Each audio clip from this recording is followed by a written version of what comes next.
Halo, selamat malam. Sekarang kita kembali lagi untuk membacakan Rumah Kecil di Rimba Besar, serial Laura Ingalls Wilder. Nah, kita sudah sampai di bagian yang ke-6 atau episode yang ke-6, dan seperti kalian lihat di sini di YouTube channel saya. Oh iya, sebelum lupa ya, semua podcast ini pasti akan ada di YouTube channel saya dengan nama Ellen Anastasia. Jadi buat kalian semua teman-teman yang mendengarkan atau anak-anak yang mendengarkan, kalian bisa cari di YouTube channel dengan nama saya Ellen Anastasia.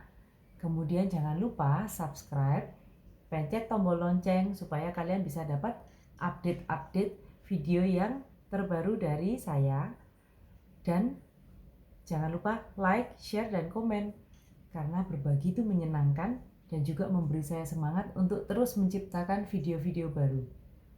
Oke, dari seluruh chapternya ini ada 1, 2, 3, 4, 5, 6, 7, 8, 9, 10, 11, 12, 13. Jadi ada 13 dan kita sudah sampai pada episode yang ke-6 dari 13. Asik. Ya, oke. Judulnya pada episode yang ke-6 atau chapter yang ke-6 ini adalah 2 ekor beruang besar. Seperti apa beruang besarnya? Kemarin sudah saya tunjukkan. Nah, seperti ini. Kalau dilihat di sini, satu beruang, yang satunya ini batang pohon, bukan beruang. Menarik kan? Ayo kita dengarkan ceritanya seperti apa ya. Kemudian, suatu hari Pa mengatakan bahwa musim semi telah dekat. Di rimba besar, salju mulai mencair. Cairan salju menetes dari dahan-dahan dan ranting, membuat lubang-lubang kecil pada salju di bawahnya. Di tengah hari, batang-batang es yang tergantung di tepi atap bergetar gemerlapan di sinar matahari. Butir-butir air bergantungan di ujung-ujungnya. Pa mengatakan bahwa ia harus pergi ke kota untuk menjual kulit-kulit binatang berbulu yang telah ditangkapnya sepanjang musim dingin. Pintar ya Pa ini. Oke, lanjut. Bulu-bulu itu telah digulungnya menjadi satu gulungan besar. Begitu besar sehingga setelah ditekan kuat-kuat dan diikat erat-erat, besarnya pun masih kira-kira sebesar Pa. Padahal kalau yang saya tahu di ceritanya Laura yang sampai buku keberapa itu ya, pokoknya diceritakan Pa itu tinggi besar. Berarti kalau gulungan bulu binatang itu begitu besar, berarti super besar.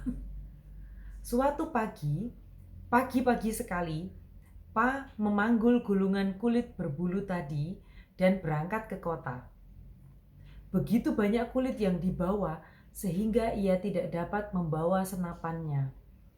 Ma merasa khawatir, tetapi kata Pa, dengan berangkat sebelum matahari terbit dan berjalan cepat sepanjang hari, ia akan sampai kembali ke rumah sebelum malam tiba. Kota yang terdekat sangat jauh. Laura dan Mary belum pernah melihat kota. Mereka belum pernah melihat toko.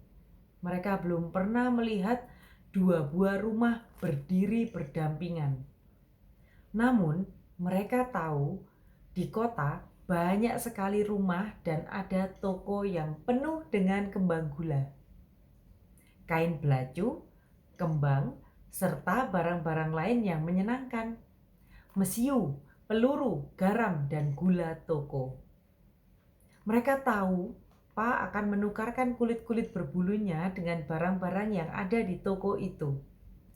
Sepanjang hari mereka menanti-nantikan kedatangannya. Pa selalu membawa hadiah bagi mereka bila ia pergi ke kota.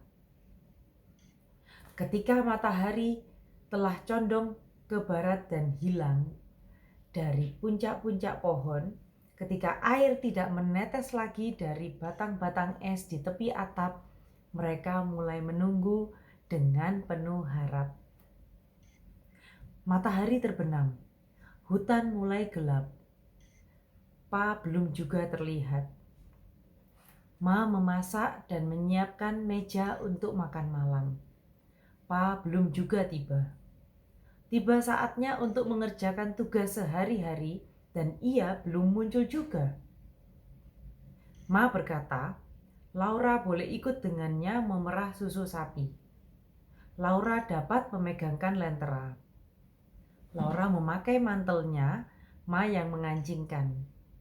Laura memasukkan tangannya ke dalam sarung tangan merah yang tergantung pada lehernya dengan seutas tali. Sementara Ma menyalakan lilin di dalam lentera. Laura bangga sekali karena boleh membantu.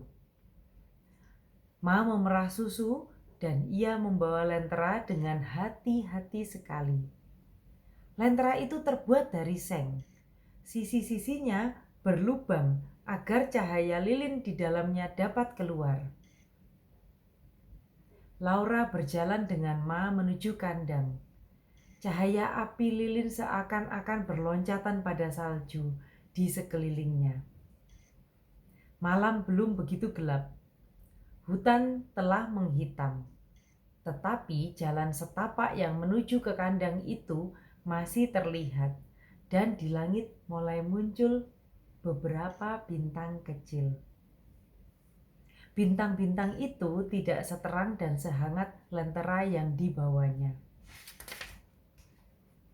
Laura merasa heran melihat sosok tubuh Sake, sapi mereka yang berwarna coklat, yang berdiri di luar kandang, di dekat pagar. Ma juga heran. Musim semi belum datang sepenuhnya, jadi belum waktunya Sake keluar merumput di rimba besar. Mestinya ia berada di dalam kandang terus. Namun, memang kadang-kadang bila hawa tidak terlalu dingin, Pa membuka pintu kandang Sake agar sapi itu dapat berjalan-jalan di halaman. Kini, Ma dan Laura melihatnya di balik pagar halaman kandang, menanti mereka. Ma mendorong pintu pagar, tetapi pintu pagar itu tidak bisa terbuka, sebab tubuh Sake yang besar itu menghalanginya. Sake, menyingkir, kata Ma, menjulurkan tangan dan memukul punggung Sake. Tepat pada saat itu, secercah cahaya lentera melompat masuk di antara kayu pagar, dan Laura melihat kulit yang berbulu lebat hitam dan panjang, serta sepasang mata kecil yang bercahaya-cahaya. Kulit Sake berbulu tipis, pendek, dan coklat. Mata Sake besar dan lembut. Ma berkata, Laura, berjalanlah kembali ke rumah. Laura menurut. Ia berpaling dan berjalan ke arah rumah. Ma berjalan di belakangnya. Waktu mereka telah separuh jalan, Ma mengangkat Laura beserta lenteranya, menggendongnya, dan lari secepat mungkin. Ma lari terus sambil menggendongnya masuk ke dalam rumah, serta membanting pintu sehingga tertutup rapat.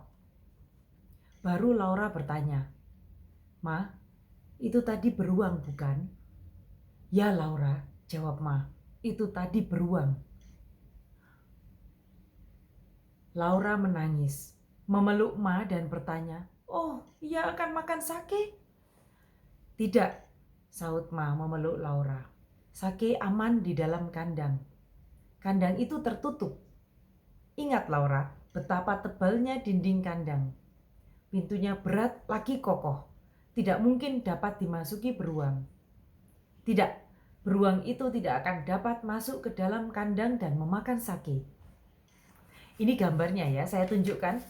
Jadi ini waktu Ma tadi mau memerah susu sapi, tapi yang ditemui ternyata beruang besar. Dan baru kelihatan setelah cahaya lentera mulai ada yang masuk lewat pagar luar kandang. Jadi yang ditepuk-tepuk oleh Ma tadi adalah beruang besar yang bulunya jelas berbeda warna dengan sapi mereka yang paling besar, Sake. Bulunya itu warnanya hitam dan panjang. Hitam coklat dan panjang. Lebih ke arah hitam sih. Dan matanya kecil. Sedangkan Sake matanya besar dan lembut, terutama itu.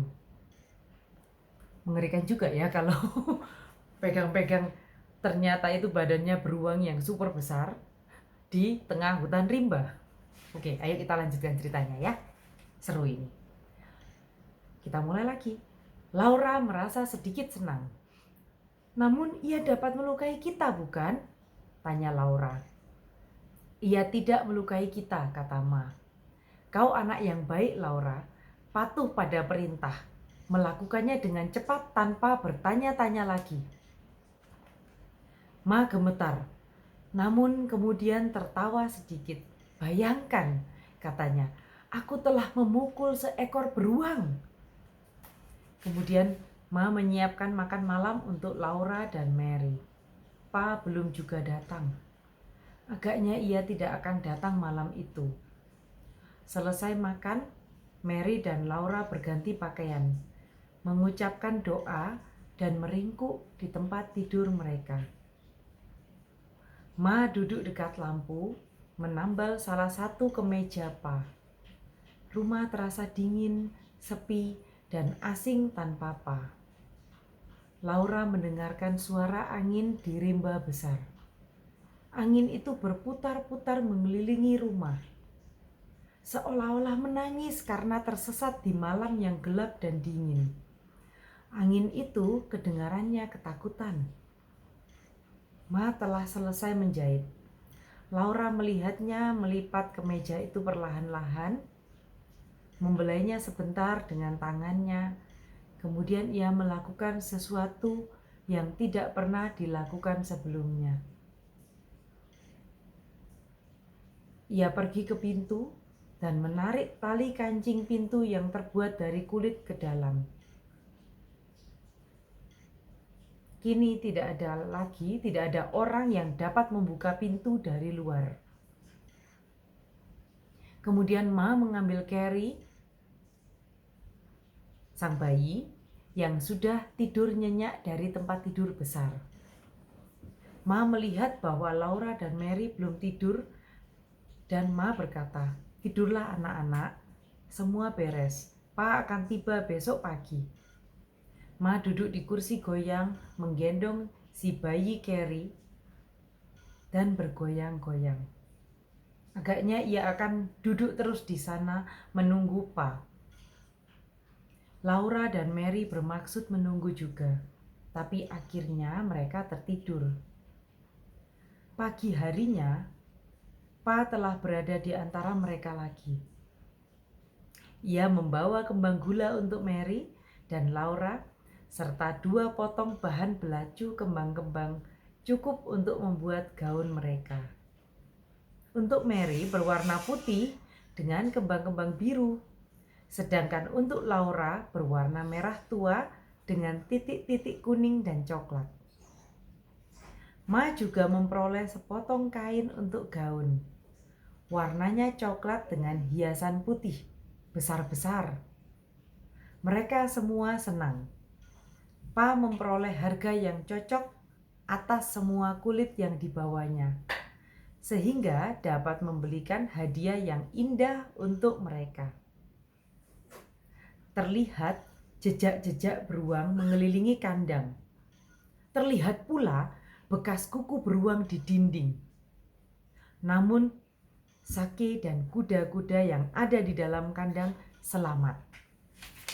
Syukur ya. Kita lanjutkan ya. Ceritanya masih ada lagi dan semakin menarik. Kita lanjutkan. Hari itu matahari bersinar terang. Salju mencair. Air mengucur dan batang-batang es yang kian menipis di tepi atap. Sebelum matahari terbenam hari itu, jejak beruang di salju di sekeliling kandang telah hampir terhapus karena salju yang mencair. Selesai makan malam, Pa mengangkat Laura dan Mary, mendudukkan mereka di lututnya dan berkata, ia mempunyai cerita yang baru untuk mereka. Ini ceritanya Pa. Ini gambarnya saya tunjukkan dulu ya. Kira-kira gambarnya siapa sedang mengangkat barang berat di atas punggungnya dan rasanya di tengah salju karena kakinya terbenam sebagian. Judulnya ceritanya Pa ini kepada Laura dan Mary ya. Kisah Pa bertemu beruang di jalan.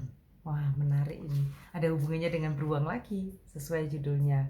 Ayo kita mulai lagi ceritanya ya. Oke.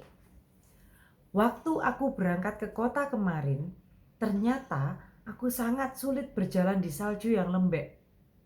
Lama sekali baru aku sampai ke kota. Di kota sudah banyak orang lain yang membawa kulit berbulu. Mereka datang lebih awal.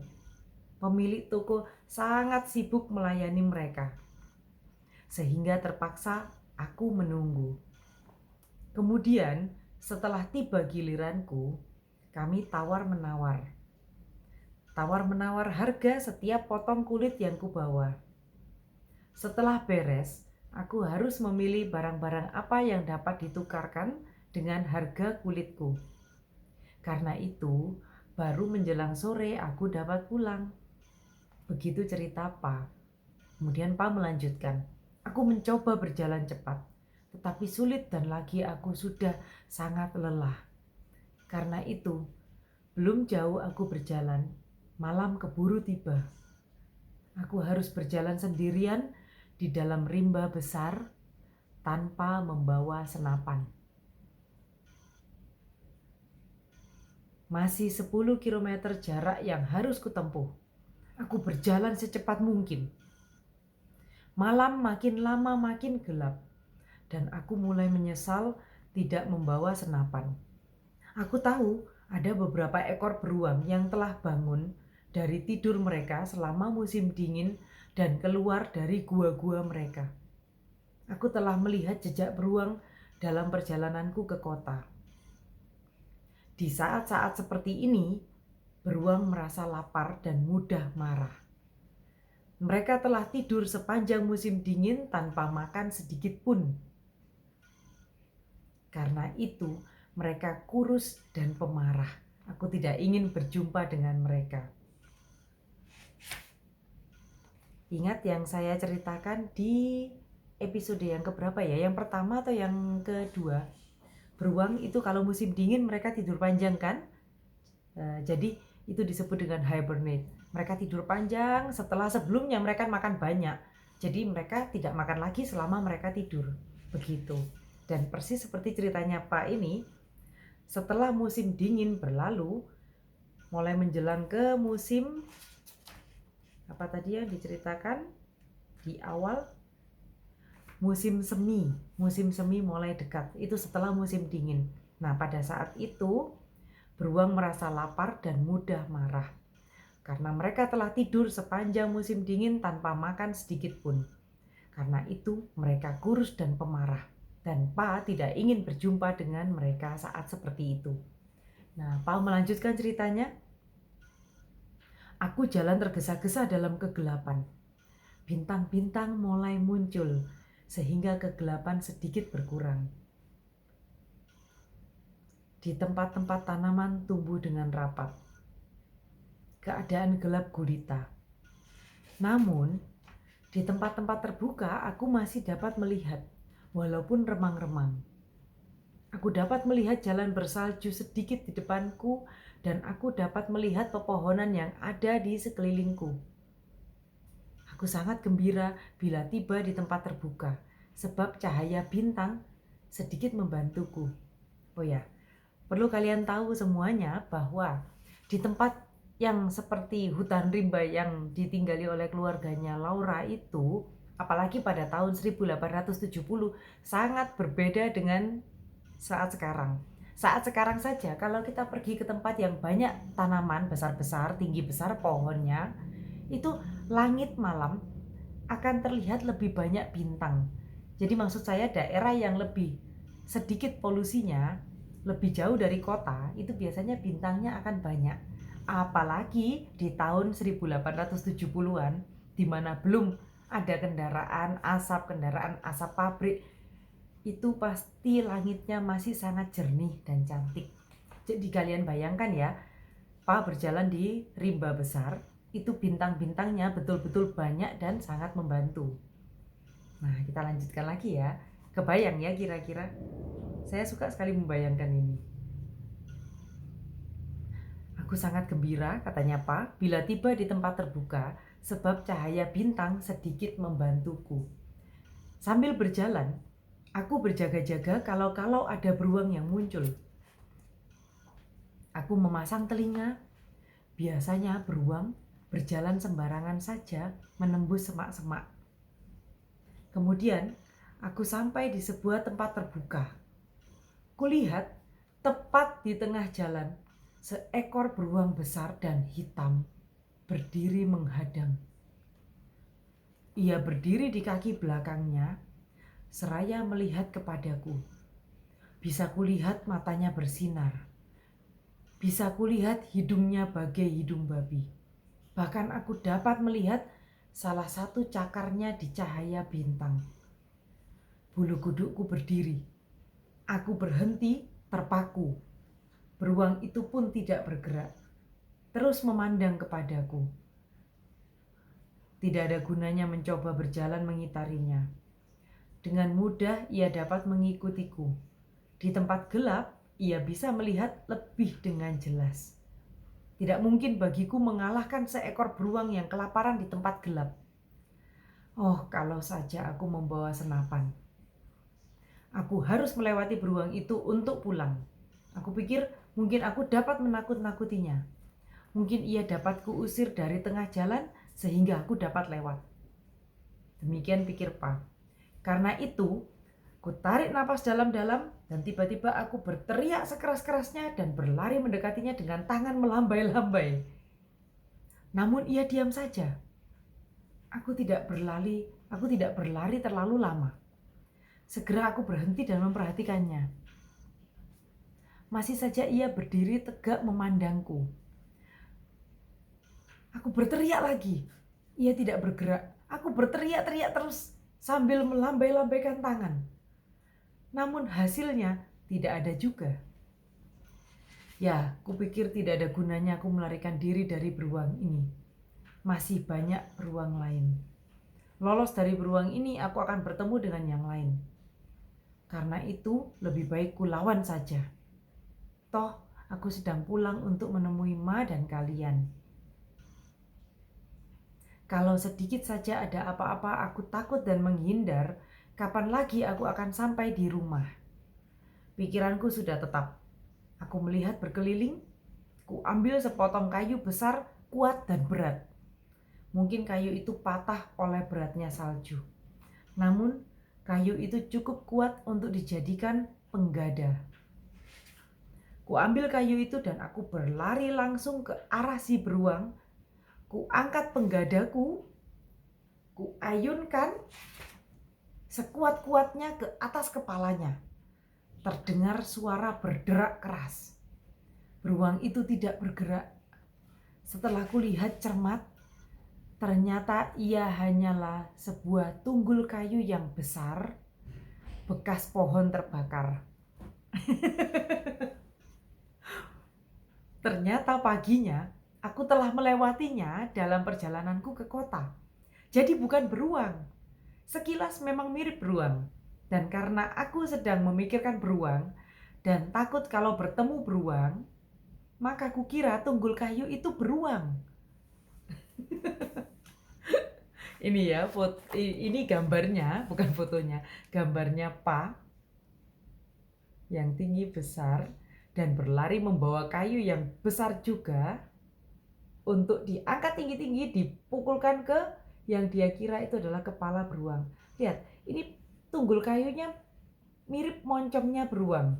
Kalau kalian lihat di sini. Dan ini mirip cakar-cakarnya. Pantas saja dikira sama Pa ini beruang.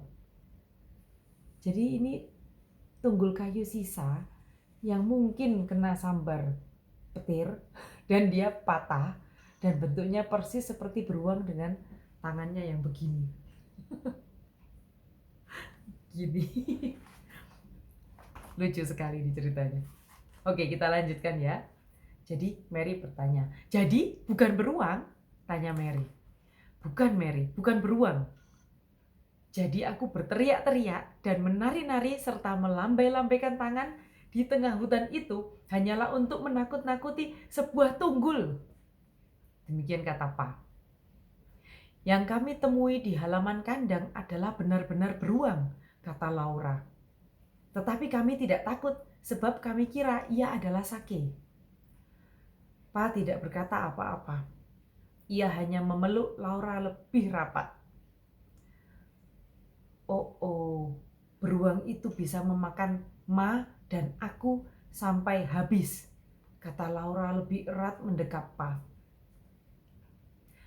Namun, Ma tenang-tenang saja menampar punggungnya. Si beruang tidak berbuat apa-apa. Mengapa, Pa? Mungkin ia sangat terkejut, sehingga tidak bisa berbuat apa-apa, Laura, kata Pa. Mungkin juga ia ketakutan melihat lentera bersinar di matanya. Ketika Ma dengan tenang memukulnya, ia tahu bahwa Ma tidak takut padanya. Pa juga pemberani, kata Laura. Walaupun ternyata hanya tunggul kayu. Namun, waktu Pa memukul, bukankah Pa kira ia itu beruang? Kalau ia betul-betul beruang, pasti Pa juga akan memukulnya, bukan? Tentu, kata Pa. Tidak ada pilihan lain bagiku. Ma berkata, waktu tidur telah tiba. Dan itu tadi ceritanya Pa berakhir. Ma membantu Laura dan Mary berganti pakaian, mengancingkan baju tidur mereka yang terbuat dari kain flanel. Mereka berdua kemudian berlutut dan berdoa. Ini doanya. Di saat aku tidur ini, semoga Tuhan menjaga jiwaku. Bila sebelum bangun aku mati, semoga Tuhan mengambil jiwaku. Demikian doanya. Ma mencium mereka berdua dan menyelimuti mereka rapat-rapat. Mereka tidak segera tidur. Mereka memperhatikan rambut Ma yang tersisir rapi dan tangannya yang sibuk menjahit di cahaya lampu. Jarumnya membuat suara gemerincing bila beradu dengan tudung jarinya. Dan jarum itu seakan berdesis bila masuk ke dalam kain belaju kembang yang baru ditukar Pa dengan kulit berbulu. Oh ya, kalian tahu kalau orang menjahit, terutama zaman dulu itu ujung-ujung jarinya diberikan tutup. Seperti ada helmnya untuk tiap jarinya. Bagi yang suka menjahit pasti tahu, atau yang mamanya suka menjahit pasti tahu. Jadi bentuknya seperti tutup botol, separuh jari gini aja. Kalau masih belum tahu juga mesti browsing sih. Oke, saya lanjutkan ya. Laura melihat Pa menggosok sepatunya dengan lemak. Kumis, rambut, dan jenggotnya yang panjang itu tampak lembut di bawah cahaya lampu. Warna-warna di jaket woolnya cerah sekali. Ia bersiul gembira kemudian bernyanyi. Ini lagunya ya, lirik lagunya. Burung-burung bernyanyi di pagi hari. Bunga-bunga mekar berseri-seri. Matahari terbit di bukit-bukit timur. Saat itulah kuletakkan ia di kubur. Demikian lirik lagunya. Buat kalian yang penasaran, seperti apa ya karakter lagu di zaman tahun itu yang sering dinyanyikan oleh Pa? Saya berikan linknya di YouTube channel saya yang episode keempat. Coba dicari ya. Nanti dari situ bisa dicari juga. Di YouTube itu ada beberapa judulnya, ternyata pernah dibuat kumpulan lagu-lagunya, yaitu judulnya Pa's Fiddler. Bagus sekali sih. Ya karakter lagunya memang lagu-lagu di tahun itu. Mungkin nanti kalau saya berhasil menemukan, saya masukkan di episode yang ke-6 ini ya, untuk lagu yang ada di sini. Oke, kita lanjutkan ceritanya yang tinggal sedikit. Sampai sini aja. Hawa hangat. Api padam tetapi baranya masih memerah di perapian. Pa tidak menghidupkan api itu lagi. Di sekeliling rumah dan di rimba besar, terdengar salju turun dengan lembut. Dari tepi atap, dari batang-batang es yang mencair, terdengar air menetes. Tidak lama lagi pepohonan akan memunculkan daun-daunnya yang kecil, ada yang merah, ada yang kuning atau hijau pucat. Bunga-bunga liar dan burung-burung akan muncul di hutan. Tidak akan ada lagi waktu untuk bercerita di malam hari dekat perapian. Sepanjang hari Laura dan Mary dapat bermain-main, berlari-lari di antara pepohonan, sebab musim semi akan tiba. Sampai di sini dulu episode yang ke-6. Oke, kita akan lanjutkan lagi besok, dan ini bocoran untuk besok dengan judul Salju Gula. Menarik kan ya? Jadi itu adalah episode yang ke-7. Oke, sampai ketemu besok. Selamat beristirahat, selamat malam. Tidur yang nyenyak, mimpi indah, dan semoga besok pagi bisa bangun dengan tubuh yang lebih segar untuk beraktivitas kembali. Terima kasih sudah mendengarkan. Kita akan bertemu lagi besok. Oke? Bye-bye.